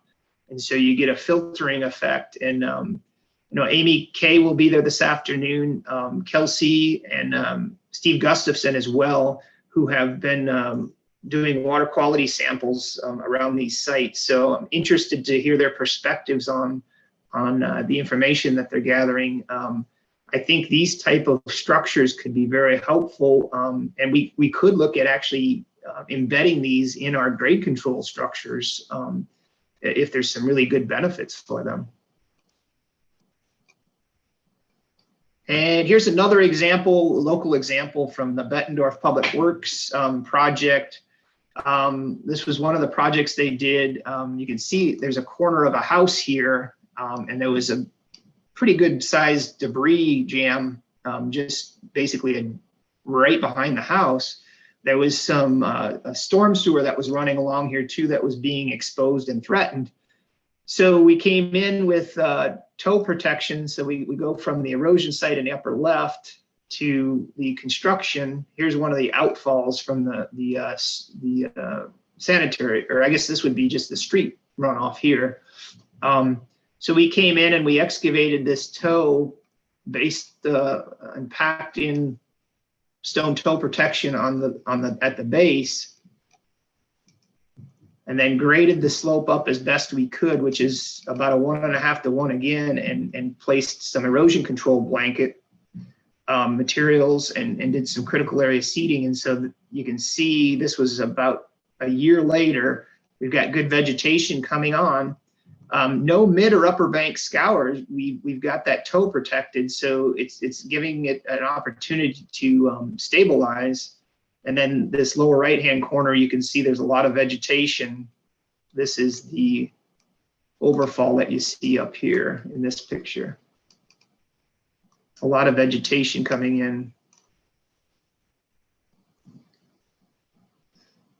Here's another Bettendorf project, a smaller stone toe project between a couple culverts. There was some excessive erosion going on, and we came in and again excavated some area so that we don't fill the channel in with riprap. We give the channel basically it's conveyance, but provide protection to that toe. Sometimes there's a balance between what you can get for slopes based on that, but preconditions in the upper left, construction. The other thing I guess I would mention is too, we can, you can see these, this maple tree here, and it's in all these photos. Basically, we can work around vegetation fairly effectively if you've got good operators. And this bank is then stabilized through this section with toe protection, and then the upper bank here has been vegetated with. I think we were a little bit more aggressive with this since it was a lawn adjacent to this project. Switching topics to grade control, which is the other practice we're going to see in the field this afternoon. So what is grade control? It's simply a way to stabilize the bed of the channel to prevent that incision or head cut from working upstream. This simple example, the stick example, shows basically a sheet pile here, if you will. driven down into the bed. We know from a stable slope analysis that this is going to project upstream. So you're going to have all this eroding, all this material. And so we get to a point where we've got, a stable channel overflow here, but we've also got enough material, below that base that we're not getting deeper scour. And so this is that grade control structure after the head cut has worked up to that point. So we stabilize the point at this location. We can actually get infilling behind that structure based on the hydraulics and the materials that are coming down. But we've basically arrested that channel incision or degradation. And in this case, it's a sheet pile. Sheet piles probably aren't something we're going to try to put very many places unless it's around some infrastructure or specific needs. It's pretty expensive, and it's not environmentally friendly. There's not much of a chance of a fish getting up over top of this structure. But we do have some options that we could look at. And then just a couple examples of where grade control is needed. I think a lot of times we see projects like this. This is a poured concrete mattress that is starting to fail, and you can say, okay, well, it has a little bit more room up here to adjust and it will stabilize itself, which could be the case. But the problem here is that this is a berm that is protecting a Superfund site. It's the chances of this stabilizing before this berm is breached is probably something from a factor of safety perspective we don't want to consider. We want to make sure that we get this stabilized so that we don't have Superfund materials spilling out into our waterway. It is an example of where we want to make sure we're understanding those processes and making sure that the project that we design is going to be sustainable and not have to come back, and treat these areas, especially in critical areas where we're trying to protect maybe a Superfund site or something, buildings or other properties. And then this, excuse me, this is an example. We see this a lot along roadways. The channel has dropped, and so here's a culvert coming out. We just have elevation drop and degradation in the channel, and eventually this is going to work back to this culvert and cause this culvert to fail. Another example of a stream system here. This tree is holding things in together pretty good as far as the lateral migration. They've got riprap on both sides upstream, and there's some resistive materials here that are kind of holding this channel in place. And if you look at this from a design or a dimension perspective, our cross section upstream is a lot different. If you look at maybe floodplain connections up here, across here, then if you look at a floodplain connection down here, which might be up here somewhere for the downstream compared to the upstream. And so you can see there's a lot more capacity and a lot more widening that's going on downstream of this head cut. And as that progresses upstream, this channel is going to get wider and deeper. So types of grade control. This is a Roskin structure, a cross vein. Basically, they use large cut landscape rock is what I would call them in the Midwest that we use for a lot of walls for maybe around houses or buildings for landscaping purposes. And what they do is they leave gaps in them for low flows for fish passage. This is a high flow, so you don't see those gaps as much for this type of structure. And it's basically keyed in on top of a set of other large boulders, and they're stacked in so that you have them under compression from a perspective of flow forcing against the upstream rock, pushing into the downstream rock. This is an example of a loose rock riffle structure out in Las Vegas, Nevada. And they had tremendous amounts of channel degradation that occurred based on population increase from the late 70s and early 80s, from about, I think, 75,000 to currently about 2.5 million people in that urbanized area. So in an area where they didn't have concentrated flows, they have concentrated flows now over the last 15 to 20 years. And so they had an excessive amount of channel degradation, in some places 30 feet or more, where the channel downcut and widened. And in this setting, they lost, I think, around 2,000 to 3,000 acres of wetlands. And so they came in with a series of loose rock riffle grade control structures. And in fact, they're redesigning some of these and updating some of these here recently. So just another example of degradation that can occur. And that was basically a hydrology change to the watershed. It wasn't, it wasn't a reservoir. It wasn't channelization. It was just an increase in hydrology for delivery to this dry arroyo, pre Las Vegas. Here's an example of that sheet pile that I mentioned in that simple depiction. It's got a concrete kind of pad poured around it with another sheet pile section below. These are pretty ugly structures. I'm not sure how applicable they would be to a lot of cases anymore. And this is another one of those structures. Flow is from upstream to downstream, and then we have a plunge pool with baffle blocks that dissipate energy. These are basically valley grade control structures because they tie each side of the valley into this section where it has to come across these structures. Obviously, they're pretty ugly, and fish passage and other issues are just something that, if we can stay away from this type of structure, it would be good. Not sure how many people have seen gabion basket grade control structures, but this again is flow from the upstream coming across and coming across these baskets. There's a couple layers of them. One of the issues I see with gabions, not just as grade control, but as bank protection, is that need to make sure that we have stable foundation and that we're not going to get undercut, or flanked on any of these areas around the structure or under the structure. And then just general grade control design considerations. I've got a couple slides in here.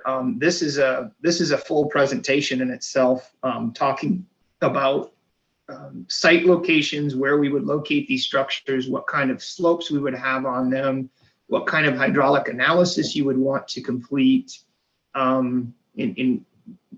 environmental benefits, maybe locations close to infrastructure. In general, I've just got a couple figures here that show, some general empirical relationships.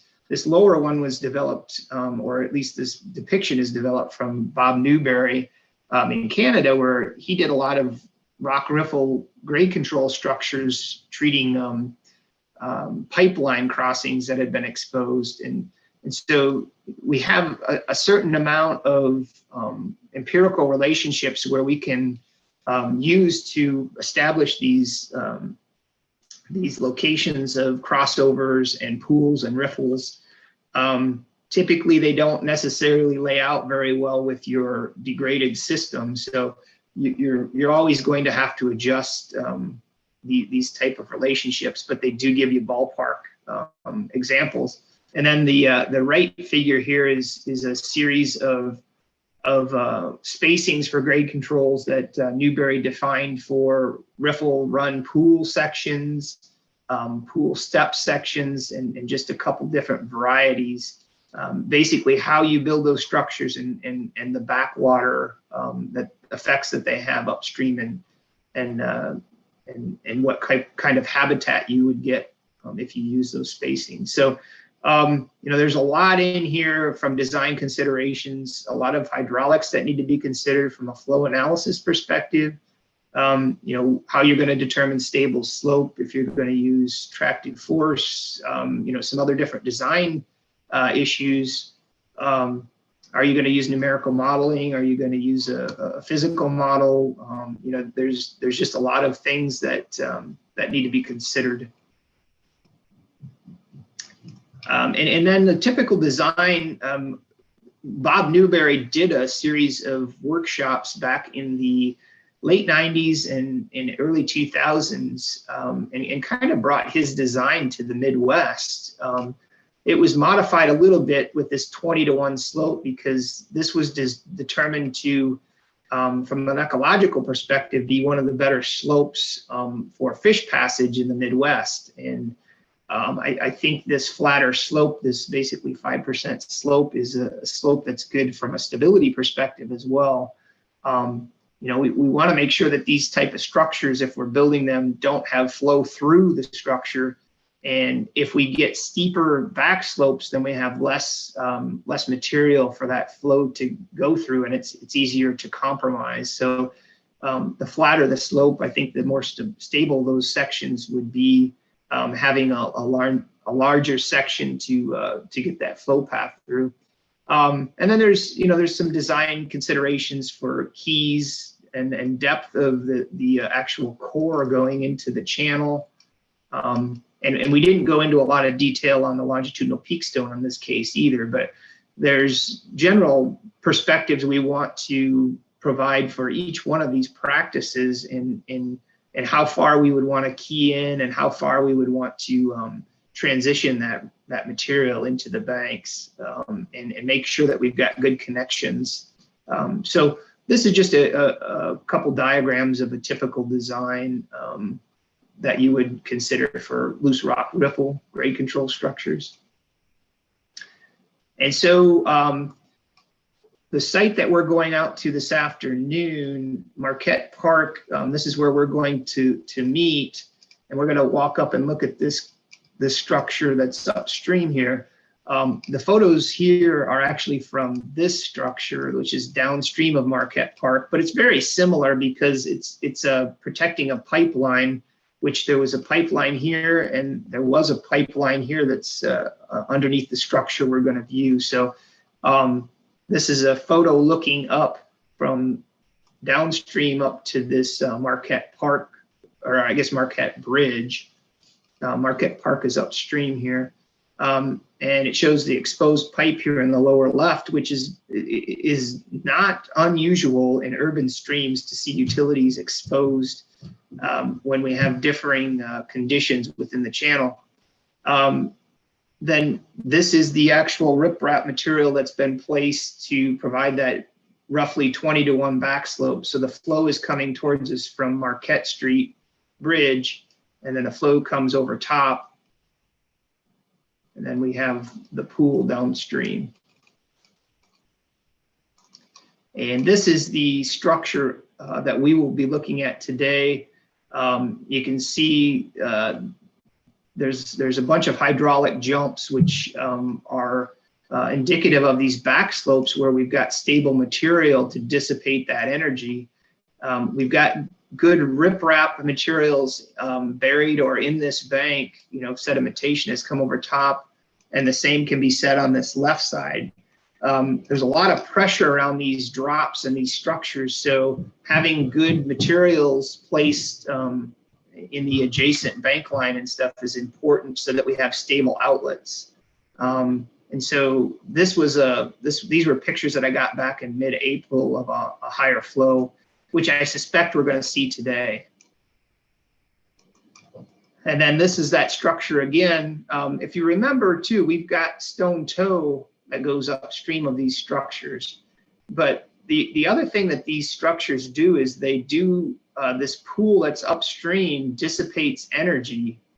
And so we can get deposition, fine sediments on some of these areas, especially on the stone toe, because we've got material that's already adding a roughness to the channel boundary. So we can get material placement and sedimentation, where we have this upstream pool and basically backwater effect. In a series of these structures, what we would want is in the downstream direction that the structure downstream backs water up onto the apron of the downstream end of the structure upstream. And that provides some stability to the structure and to the series of structures. The other part of that is that as these structures encounter higher flows, their impacts on those higher flows become negligible, I guess, depending on how that is configured in the channel and how high they are compared to the banks. But we typically don't build these structures very high because we don't want to impact out-of-bank flows. And so in urbanized settings, we would build these fairly low. And as that stage increases, it impacts the 2 to 5 year event. But as you get higher, the impacts to like the 100-year would be negligible from a design perspective. And then here's an example of a project recently done in Bettendorf where we did grade control as part of a mitigation project on Palmer Hills Golf Course along Middle Road. Again, here was some eroding kind of toe material or toe areas upstream, construction of a series of 4 grade control structures. And the nice thing about this too, from an access perspective, is we don't have to tear up a lot of areas if we have access and good access to one side in this case. So this is what it looks like after some of the monitoring. I think the project was put in 2015, so there was 5 years of monitoring. And so again, you can see the pool upstream. This is the slope, the 20-to-1 slope downstream. And then we've got a pool down here. This is the farthest riffle upstream, and it has become so overgrown with willows that there's just a small channel that's coming through, and then has a back slope and a plunge pool at the bottom end. And these structures were again put in with backwater effects on the aprons to the upstream structures. With that, I would ask for questions. I think we're getting pretty close to 11:15. Pretty good timing. Yeah, that was great timing, Chris. I don't usually do that with these, and so that was 51 slides out of 129. Wowza. Yeah, we'll see if anybody has any questions here. While everyone does that, I will shoot the link for the directions to our first field visit site, as well as the address. The same that you got in an email, but just in case you set in a second spot. We do have one question. Can you provide more info on how to determine stable slope?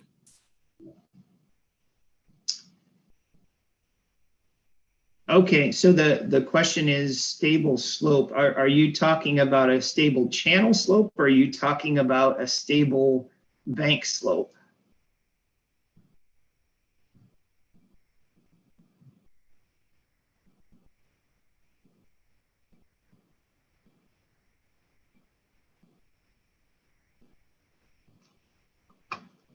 Not clarified, but we got the stable channel slope that's needed for design.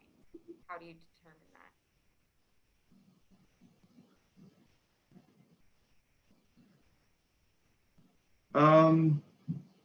So I guess I could answer both of those. From a stable channel slope, there are some areas that have equilibrium slopes that have been developed from empirical relationships. One of the ways we can do that is if we have regional curve relationships, we can use that information to potentially derive empirical relationships for equilibrium slopes for channels. There's also the ability to go in the field and actually measure stable channel slopes and develop our own relationships. From a bank stable slope perspective, we've got differing guidance.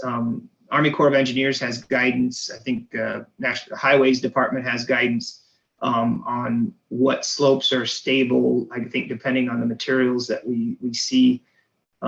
Typically, a 1-to-1 slope or a 1.5-to-1 slope isn't going to be considered stable in any textbook that you look at. But we can see from projects that we've done, these slopes can be stable if we stabilize the toe. So there is some disconnect with like bank stable slopes. And we can talk a little bit more about that in the field as well. And Kelsey, I pulled up, if you can still see my screen, these are the sites. I'm not sure if folks are familiar with, here's 74. So if you take Kimberly all the way over, you'll be basically in between the two sites, and taking a left on Marquette would take you down to the first site on Duck Creek. I guess the other thing I would mention to everyone is that the Robin Creek site is very muddy. I was there last night and the vegetation is still establishing from construction last year. So make sure you come with work boots or something that can get muddy if you're going to walk along the creek with us.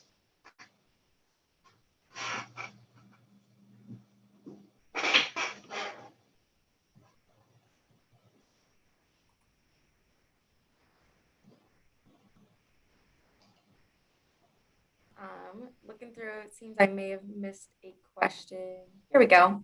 All right. On Silver Creek, the storm sewer water enters the creek and the water level is 5 or so feet higher than the usual creek flow. Should one prepare riprap for the high level of water, the normal level, or somewhere in between? Okay, so I'm not familiar with that location. Obviously, it would be good to see it in the field, but I guess there's some kind of questions you would want to ask to that specific situation. Are we seeing bank erosion above that 5-foot level? Are we, where are we starting to see the bank erosion? Is it a toe erosion? Is it toe, mid, and upper bank? I think those are the kind of things that you would want to discuss. Certainly you would want some type of protection above your low water. And if there was a way that we could kind of determine maybe what a channel forming discharge is for that outlet, we could come up with an elevation probably somewhere not up to the 5 foot, but maybe below. The other thing to consider is, though, that in some of these structures, we have really excessive scour potential. So there may be locations where we have outfalls in outlets of pipes that we need to protect a little bit more than what we would with stone toe.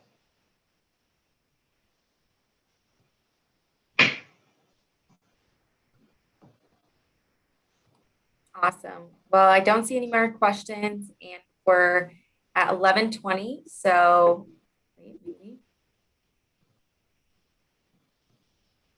yes, thank you, Judith. The Robin Creek site parking is all on Marquette Street. There's not a parking lot. That is our second site. So for the first site, there is parking lot. We'll meet at the pavilion. So I think with that, we'll go ahead and break. See everyone at 12:30 at Marquette Park. Thank you, everyone.